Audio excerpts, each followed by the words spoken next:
ciertamente llevó Él, y está hablando de Jesús, nuestras enfermedades, sufrió nuestros dolores, y nosotros le tuvimos por azotado, por herido de Dios y abatido. Pero Él, herido fue por nuestras rebeliones, molido por nuestros pecados.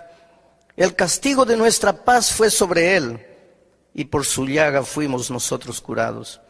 Todos nosotros nos descarriamos como ovejas, cada cual se apartó por su camino, pero Jehová cargó en Él, en Jesús, el pecado de todos nosotros. Angustiado Él y afligido, no abrió su boca. Como cordero fue llevado al matadero, y como oveja delante de sus trasquiladores enmudeció y no abrió su boca.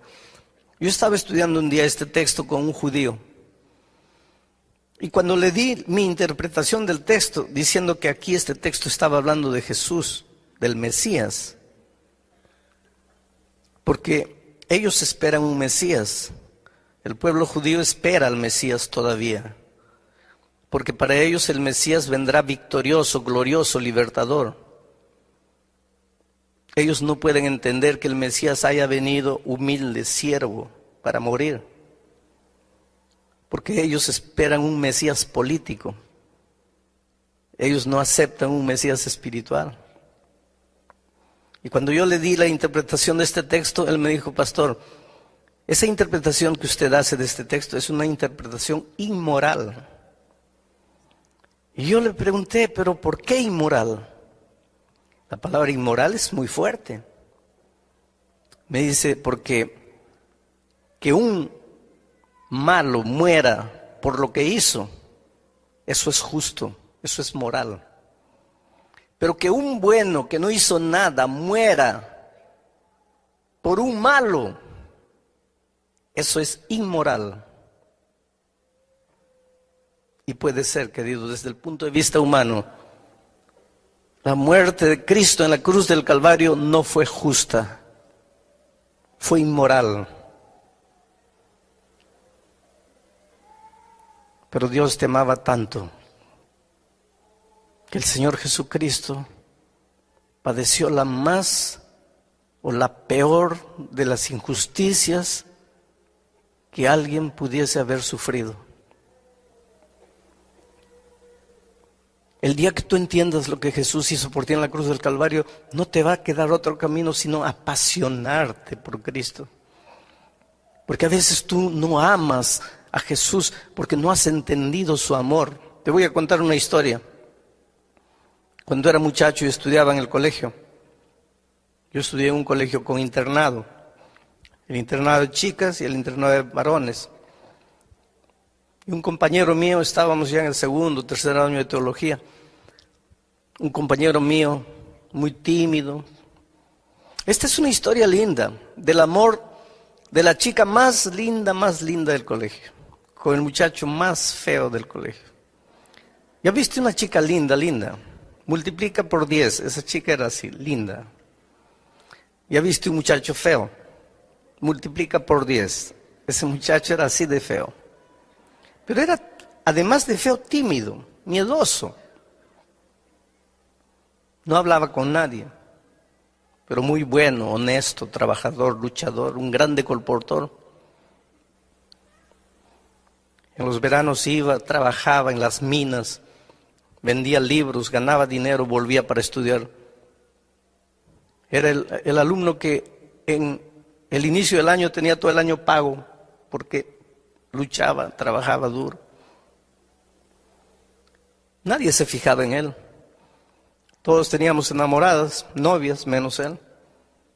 Un día él llegó con la noticia: Alejandro, estoy apasionado. Le digo: hombre, qué maravilla. ¿Y quién es la chica? Fulana. Fulana era la chica más linda del colegio. Los más lindos, guapos, conquistadores, habladores habían fracasado en conquistarla. Porque ella decía: yo vine aquí para estudiar, no para noviar. Y no le hacía caso a nadie. Y ahora mi amigo dice: fulana. Le digo, mira, yo creo que tú tienes derecho a enamorarte de cualquiera, pero de ella no te veo la mínima posibilidad. Él me dice, pues yo sé, y es por eso que estoy triste, pero ¿qué hago? Yo la amo, simplemente la amo. Los meses fueron pasando y él no podía arrancar ese amor de su corazón. Y la miraba de lejos, la observaba. No se atrevía siquiera a acercarse a ella.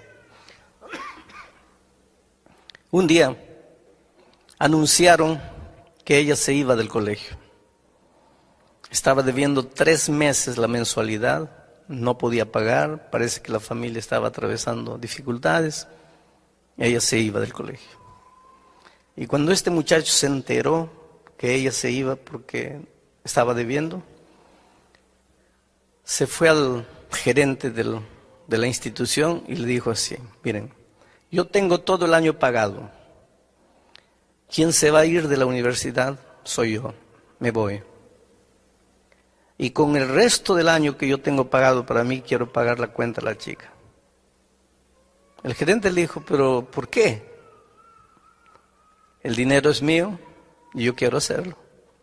Solo quiero una cosa, no le digan a ella que yo fui. Díganle que el colegio le está dando una beca, cualquier cosa, pero no quiero que ella sepa lo que yo hice. El muchacho se quedó un tiempo más sufriendo. La chica se quedó. Ahora estaba pago. El muchacho estudió un poco más. En poco tiempo se iría a seguir colportando. Un día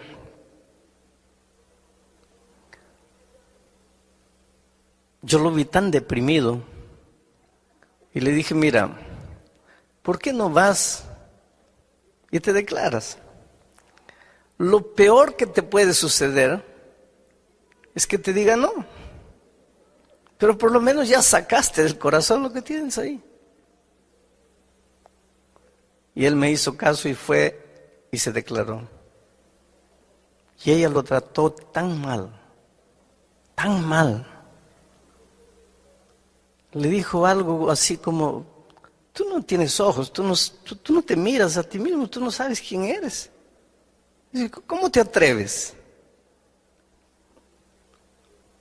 Y lo encontré a este muchacho derrotado, arreglando sus cosas para irse. Me voy, no aguanto, no puedo quedarme aquí.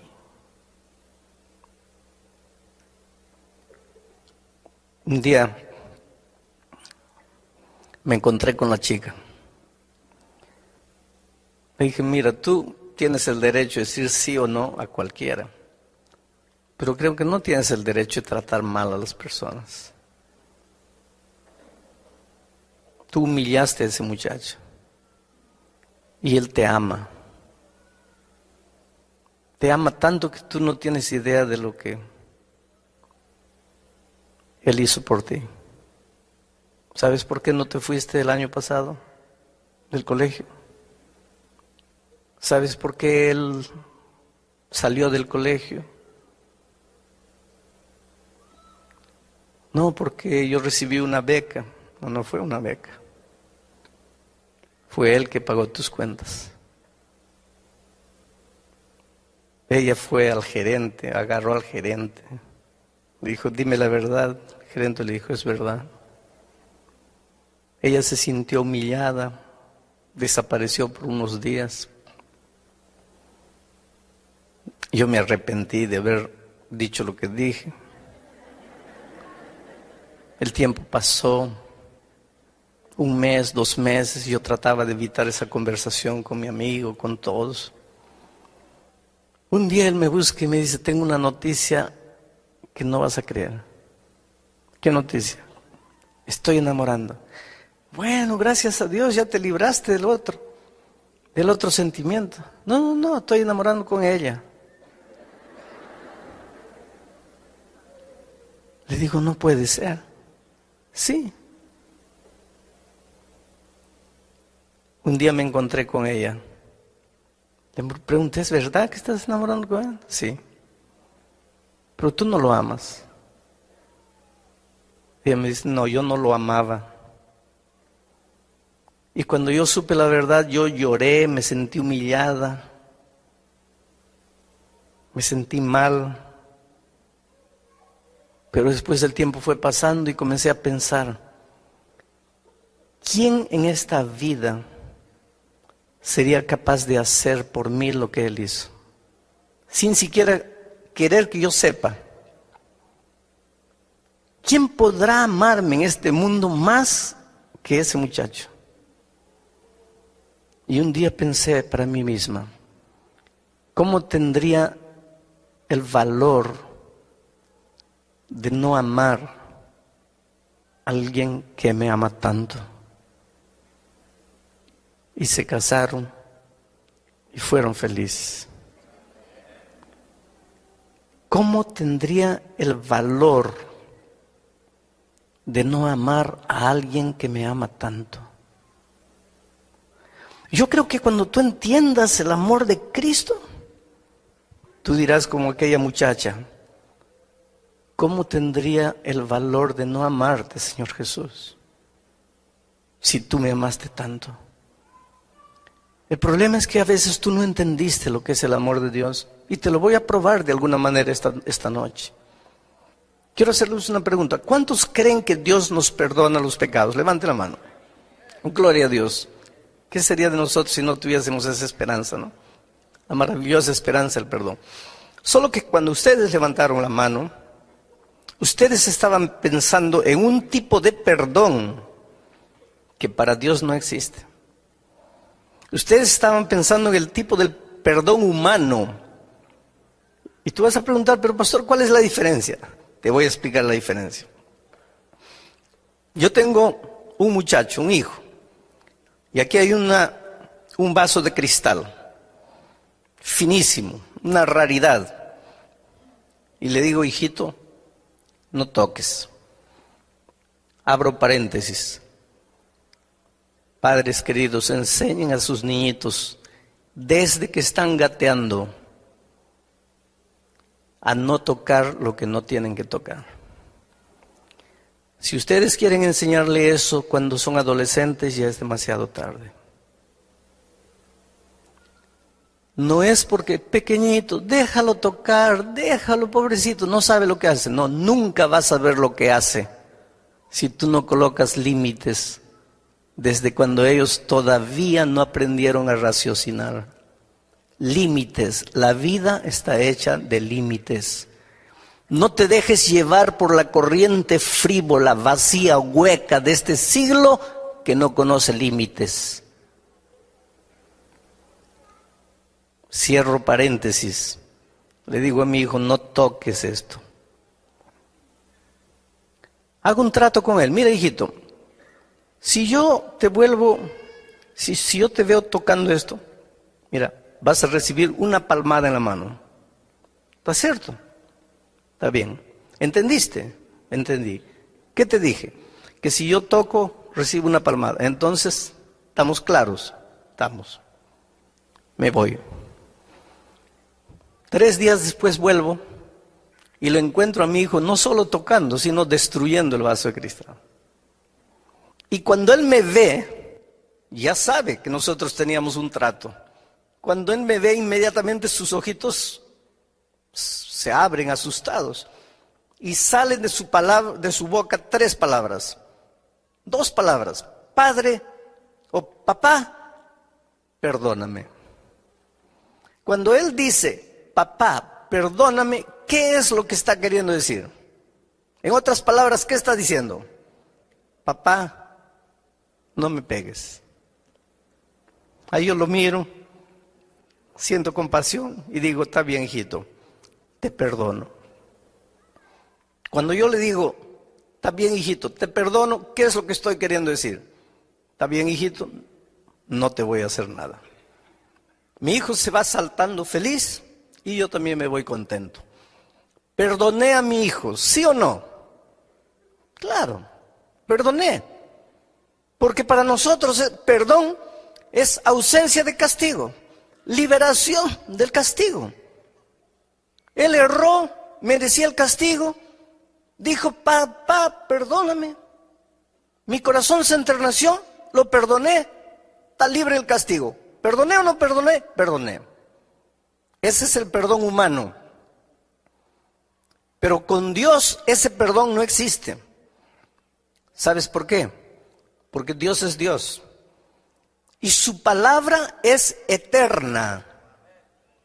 Su palabra no cambia. No es como la mía que digo, vas a recibir y después no, ya no vas a recibir. No es así. Yo soy hombre. Mi palabra cambia, pero la palabra de Dios no cambia nunca. Y la Biblia dice, la paga del pecado es la muerte. Por lo tanto, quien pecó tiene que morir. No hay otro camino. Y la Biblia dice más, todos nosotros pecamos y por lo tanto estamos destituidos de la gloria de Dios. La Biblia dice más, no hay justo ni siquiera uno. Todos merecemos morir. Todos nosotros estamos condenados a muerte. Todos nosotros ya nacemos condenados a muerte. Pero no queremos morir. Nadie quiere morir. Entonces levantamos los ojos al cielo y decimos, Padre, perdóname. Cuando le decimos, Padre, perdóname, ¿qué es lo que le estamos queriendo decir en otras palabras? Padre, yo pequé y merezco morir, pero no quiero morir. Si Dios fuese hombre, ¿sabes lo que diría? No quieres, hijito. Entonces está bien, hijito, puedes irte, ya estás perdonado. Si Dios fuese hombre, haría eso. Pero Dios no es hombre. Dios es Dios. Y su palabra es eterna. Y si dice que el salario del pecado, la paga del pecado es la muerte, entonces la paga del pecado es la muerte. Y por otro lado, el enemigo de Dios está bien atento a lo que va a hacer Dios. Porque si Dios le dice al hombre, pecaste, pero estás libre, viene el enemigo y dice, espera un poco, ¿qué dice tu palabra? El salario del pecado es la muerte. Él pecó, ¿por qué lo estás dejando ir? Por otro lado, si Dios hace que el hombre muera como consecuencia de su desobediencia, viene el diablo y dice, qué abusivo eres, pobrecito, solo porque es una cosita. Ya lo... Parece que el diablo lo agarra a Dios entre la espada y la pared. Si Dios hace una cosa, está mal. Si Dios hace la otra cosa, está mal. ¿Qué hace Dios? Ahí entra el amor maravilloso de Cristo. Porque Dios quiere perdonar al ser humano. Dios quiere que el hombre no sufra la consecuencia de su desobediencia cuando él se arrepiente, cuando él reconoce que está en pecado. Pero tiene que cumplir al mismo tiempo su palabra que dice que el salario del pecado es la muerte. Ahí se levanta la persona maravillosa del Señor Jesucristo. Porque Jesús le dice a su Padre, Padre, mira, antes de que el hombre sufra las consecuencias de su desobediencia, porque todos pecaron y están destituidos de la gloria de Dios.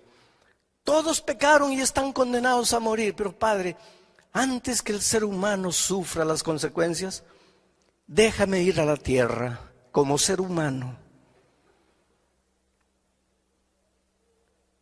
Y el Padre permite que su Hijo se haga hombre. Y el Señor Jesucristo viene a esta tierra como un ser humano. No se vistió de ser humano. No se disfrazó de ser humano. Se transformó en ser humano, ser humano. Humano como tú, pero nunca dejó de ser Dios. Fue plenamente Dios y fue plenamente hombre. No vamos a entender el misterio de la encarnación.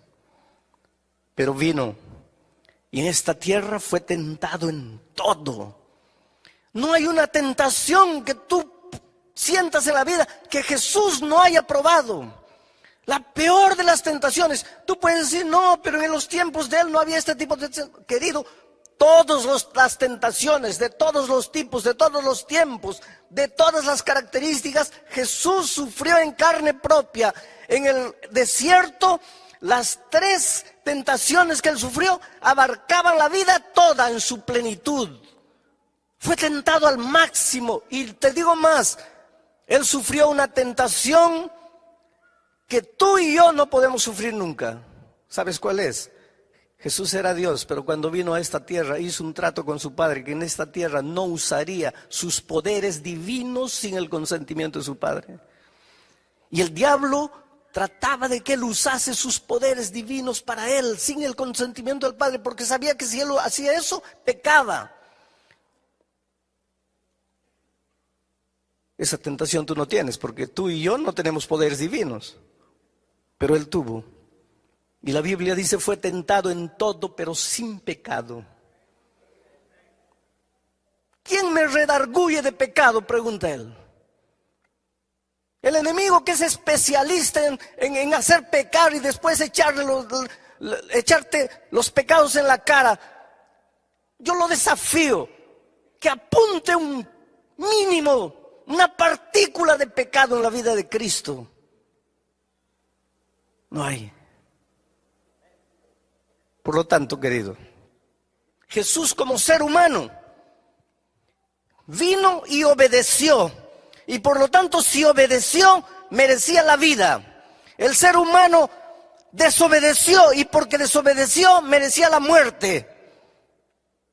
Ahora Jesús, que obedeció y mereció la vida, él ya tenía la vida por ser Dios, pero como ser humano la conquistó una vez más por su obediencia fiel a la voluntad de Dios.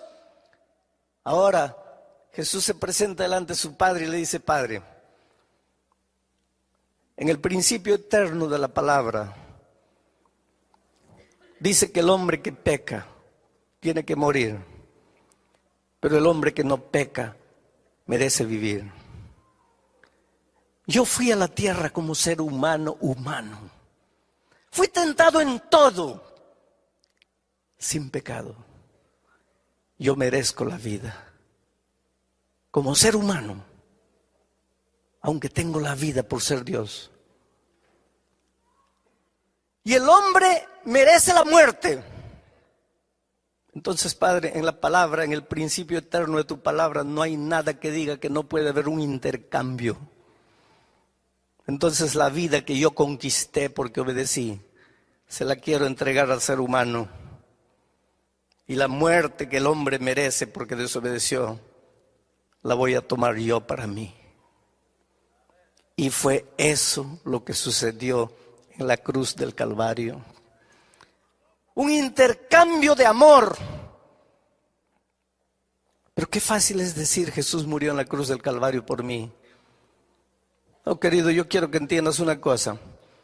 Jesús no era un loco suicida que tenía ganas de morir, no. Jesús era un ser humano, tan humano como tú y como yo. Él tenía instinto de conservación, él no quería morir. Él era un ser humano completo, así como nosotros. Él tanto no quería morir, que la noche del Getsemaní lloró y sudó sangre. Y la ciencia prueba que en momentos de extremo sufrimiento el hombre es capaz de sudar sangre. Y si nunca te ha sucedido, perdóname, pero por más que hayas sufrido, no has llegado al momento del extremo sufrimiento. Él tenía tanto miedo de morir que aquella noche le dijo a su padre: Padre, pasa de mí este cáliz. ¿Sabes lo que le estaba diciendo? Oh Padre, yo sé que mañana tengo que morir. Yo acepté eso. Tengo que morir, porque si yo no muero, va a morir la raza humana. Y yo amo al ser humano. Y no quiero que mueran. Y aunque yo tengo miedo de morir, yo acepto la muerte, pero si tú pudieses hacer otra cosa para salvar al hombre sin que yo muera, oh Padre, me sentiría feliz, pero que sea hecha tu voluntad y no la mía. Y yo imagino que ángeles vinieron del cielo y le dijeron, Señor, si quieres, el Padre nos mandó, vamos de vuelta. Y yo te digo una cosa, hubo un momento, y tal vez tú nunca pensaste en eso, hubo un momento en que en las manos de Jesús estaba tu vida o tu muerte. Mi vida o mi muerte eterna, en un momento estaba en las manos de Jesús aquella noche. Y yo no sé por qué me amó tanto, pero me amó y me ama. Y aunque tenía miedo de morir, aceptó morir. Para que entiendas mejor este asunto del intercambio, quiero que pienses en lo que pasó con la muerte de Cristo. Había un delincuente famoso llamado Barrabás, el peor de los delincuentes de aquel tiempo. La policía lo buscaba, la sociedad tenía miedo de él, y unos días antes de la muerte de Cristo lo aprendieron, lo juzgaron y lo condenaron a la muerte de cruz. La muerte de cruz era la peor de las muertes. ¿Saben por qué? Porque era una muerte sanguinaria, era una muerte fría, calculada, premeditada. La muerte de cruz era preparada para hacer sufrir, porque clavaban al hombre en una cruz, lo clavaban en las manos y en los pies. Eso no era una muerte para matar instantáneamente, porque si le clavasen en el corazón o en la mente, todavía. Pero no, lo clavaban en las manos y en los pies. ¿Quién muere porque le clavan las manos y los pies? Nadie. Y después levantaban la cruz y el hombre se quedaba colgado ahí, sangrando. La ley decía que nada podía dársele de comer, nada podía alcanzársele a no ser un poco de vinagre en una estopa y pasarle por los labios. Ahí estaba el hombre, colgado en la cruz. De día el sol caliente de aquellas tierras lo quemaba. La sangre chorreaba, se secaba en sus brazos, las moscas venían, él clavado, no podía moverse. En la noche, el viento helado de la montaña lo castigaba como un latigazo. Al día siguiente, el sol de nuevo lo quemaba. A la noche siguiente, el látigo del frío de nuevo lo castigaba. Dependiendo de la resistencia física del delincuente, podía quedar un día, 2 días, 3 días, 4 días, 5 días. Llegaba un momento, porque la ley decía que solo podía ser sacado de la cruz cuando hubiese muerto, pero llegaba un momento en que el delincuente miraba y decía, por favor, mátenme, acaben con mi sufrimiento, no aguanto más. Y ese era el momento de la venganza de la sociedad. Nos hiciste tanto mal, nos hiciste sufrir, ahora muere. Siente el gusto de lo que hiciste con tanta gente inocente. Los peores asesinos, los peores delincuentes merecían eso. Y Barrabás fue condenado a ese tipo de muerte. Mandaron llamar al carpintero, porque había que preparar una cruz con las medidas del delincuente. Porque si el delincuente midiese 2 metros, ¿cómo lo iban a clavar en una cruz de 1,50? Entonces llamaron al carpintero, y el carpintero tomó las medidas de Barrabás, tanto de largura, tanto de altura, etc. Trabajó con la madera, seguramente colocó el nombre abajo, Barrabás, cruz de Barrabás. Llevó, recogió su dinero y se fue. Perdonen.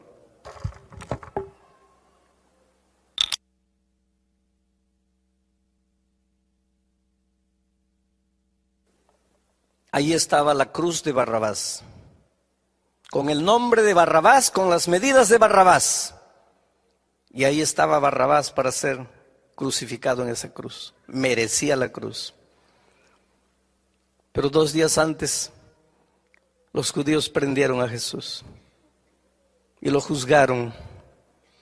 Un juicio mentiroso, un juicio injusto. ¿Casualidad? No. Por detrás de todo eso estaba el amor maravilloso de Cristo por nosotros. Fue condenado a la peor de las muertes, a la muerte de cruz. Pilato no quería que Jesús muriese. Trató de defenderlo. Ustedes conocen la historia. Él pensó, ya sé cómo lo voy a defender. Mañana es fiesta y en las fiestas como estas soltamos un preso. Voy a colocar a Jesús, pero voy a pedir al pueblo que escoja con otro preso. Voy a escoger al peor de los presos, a Barrabás. Y con toda seguridad la gente va a querer que libere a Jesús y que matemos a Barrabás. Y yo me lavé las manos y Jesús está libre. Y al día siguiente, ustedes conocen la historia, ahí fue Pilato y dijo, en ocasiones como esta libramos un preso. Aquí está Barrabás y aquí está Jesús. Barrabás que mató a tanta gente, Jesús que no hizo nada. ¿A quién quieren ustedes que suelte? Y Pilato casi enloqueció cuando escuchó del pueblo decir, suelta a Barrabás, crucifica a Cristo. Pilato no podía entender. Entró desesperado para el palacio. Vinieron los guardias, le sacaron las esposas a Barrabás. Yo creo que la persona que mejor entendió lo que quiere decir Jesús murió por mí fue Barrabás. Porque cuando se vio libre, yo imagino que Barrabás se comenzó a golpear la cara. Pensó, ¿qué pasa? Estoy despierto, estoy soñando, ya morí. ¿Qué pasa conmigo?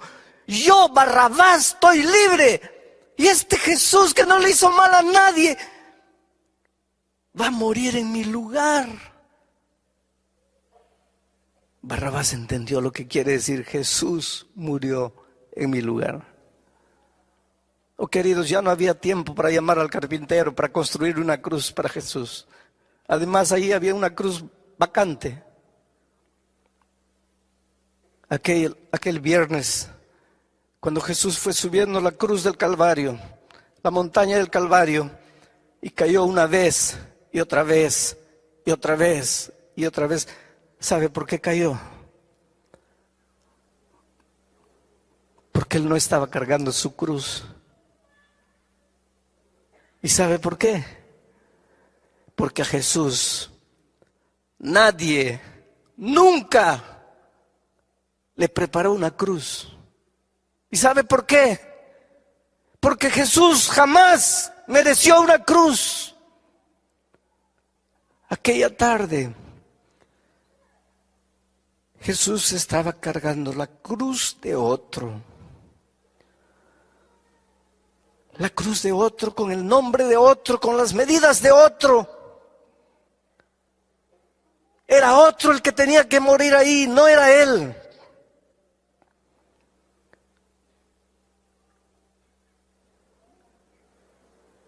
Llegaron al topo de la montaña. Colocaron la cruz en el suelo. Extendieron el cuerpo de Cristo. Lo clavaron. Lo levantaron. Con el peso de su cuerpo, sus carnes se rasgaron. En ese momento el velo del templo se rasgó. La oscuridad envolvió a la ciudad de Jerusalén. Era de tarde y los pájaros ya se iban a los nidos. Las bestias corrían en los campos desesperadas de un lado para otro, presintiendo en su irracionalidad que algo extraordinario estaba sucediendo. Solo el ser humano, la más inteligente de las criaturas, no se daba cuenta de lo que estaba haciendo. Jesús murió. ¿Quiénes lo mataron? Los judíos. Así pensamos, ¿no es cierto? Cuando yo era chico, mi madre tenía un libro llamado Primeros Pasos. Ya no existe ese libro. Había ahí el cuadro de la crucifixión de Cristo. Y yo le preguntaba a mi mamá, ¿quién es este que está en esta cruz aquí? Ella me decía, ese es el buen ladrón. Y este otro, ese es el mal ladrón, hijo. ¿Y quién es este que está en el centro? Es el Señor Jesucristo, que murió por nuestros pecados. Y estos que están abajo, ¿quiénes son? Y mi madre se llenaba de ira. Y me decía, hijo, esos son los perros soldados que mataron a Cristo. Y toda mi vida crecí pensando que fueron los soldados que mataron a Cristo. Hasta que un día, echado en mi cama, mirando al techo, pensando en mis errores, en mis faltas, en mis desatinos, pidiendo perdón a Dios, me di cuenta que no fueron los soldados que mataron a Cristo. Fui yo. Era la única manera de salvarme. No había otra. Porque cada vez que me arrodillo para decirle, Dios mío, perdóname, ¿sabe lo que le estoy diciendo? Dios mío, no quiero morir.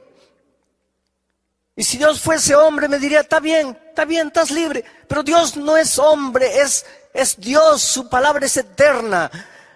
Y me dice, hijo, pero está escrito, la paga del pecado es la muerte y tú pecaste. Señor, pero no quiero morir. Entonces solo hay un camino. ¿Cuántas veces conté la historia del pastor H.M.S. Richard, que fue el fundador del programa de La Voz de Profecía aquí en los Estados Unidos? Él cuenta que cuando era joven, cuando él era adolescente, le gustaba robar las manzanas del vecino, la chacra. Y un día la vecina se quejó y la mamá tomó una vara verde y le mostró la vara al hijo y le dijo, mira hijo, ¿estás viendo esta vara? Si la vecina vuelve a quejarse, ¿estás viendo la vara? Te voy a dar 5 veces con esta vara en las espaldas. ¿Me estás escuchando? Sí, mamita. ¿Qué te dije? Que si vuelvo a robar las manzanas me das 5 veces. Entonces está claro, está claro. Pasó un día, 2 días, una semana, 2 semanas. Las manzanas estaban más lindas que nunca, más rojas, bonitas. La tentación es así. Y él no resistió y saltó, agarró 5 manzanas y cuando ya estaba cayendo de vuelta al patio, ahí estaba la mamá con la vara en la mano. Las manzanas rodaron y él se quedó asustado mirando a la madre y le dijo, mamita, perdóname. ¿Qué estaba queriendo decir? No me des. La mamá le dijo, no hijo, nosotros teníamos un trato. Si tú entrabas una vez más, yo te daba 5 veces. Entraste, tengo que darte. Pero mamita, por favor, perdóname. No hay perdón. Mamita, yo soy tu hijo, tú no me amas. Se arrodilló pidiendo perdón a la mamá. ¿Y qué madre puede quedarse insensible cuando ve a su hijo arrodillado, llorando, pidiendo perdón? Y la madre le preguntó, hijo, ¿no quieres recibir los 5 varazos en las espaldas? No, mamita. Entonces levántate. Y él se levantó. Y la mamá le extendió la vara y le dijo, hijo, toma la vara. Y él agarró la vara. Y le dijo, mira, teníamos un trato. Si tú infringías más, yo te daría 5 veces con esa vara. Y tú infringiste. Mereces el castigo. Pero no quieres recibir el castigo. Y yo te amo tanto que vamos a hacer una cosa. En lugar de que yo te castigue a ti porque infringiste, tú me vas a dar 5 veces con esa vara en mis espaldas. El castigo se va a cumplir porque hubo infracción. Pero yo te amo tanto que yo voy a pagar el castigo en tu lugar. Y el pastor Richard cuenta la historia y dice: yo no tuve el valor de castigar a mi madre por mi pecado. Pero nosotros, querido, sí tuvimos el valor de crucificar a Jesús en la cruz por nuestro pecado. Porque cada vez que tú te arrodillas para decirle: Dios mío, perdóname, ¿sabes lo que le estás diciendo? Yo pequé, Señor, y merezco morir, pero no quiero morir. Yo sé que merezco la muerte, pero no quiero. Y entonces Jesús te dice: hijo, solo hay una manera de que no mueras. ¿Cuál es, Señor? En lugar de que tú mueras, yo voy a morir. Tú me vas a quitar la vida. Y lo hicimos. Por eso, queridos, cuando yo miro a la cruz del Calvario, me pregunto como aquella muchacha del colegio: ¿cómo tendría el valor de no amar a alguien que me ama tanto? Pocas veces me emociono cuando predico, o quiere decir, pocas veces me descontrolo en mis emociones cuando predico. Pero nunca conseguí predicar el tema de lo que sucedió en la cruz del Calvario sin que mis emociones escapasen a mi control. Porque nunca tendré palabras para agradecer a Dios por lo que hizo por mí. ¿Qué hubiera sido de nosotros si el Señor Jesús no hubiese estado dispuesto a morir en la cruz? Por eso esta noche te voy a hacer una invitación. Esta invitación no es para los miembros bautizados de la iglesia. Las personas que se han levantado anoche y han venido aquí tampoco necesitan levantarse esta noche, porque anoche ya tomaron su decisión. Esta invitación es para ti, querido.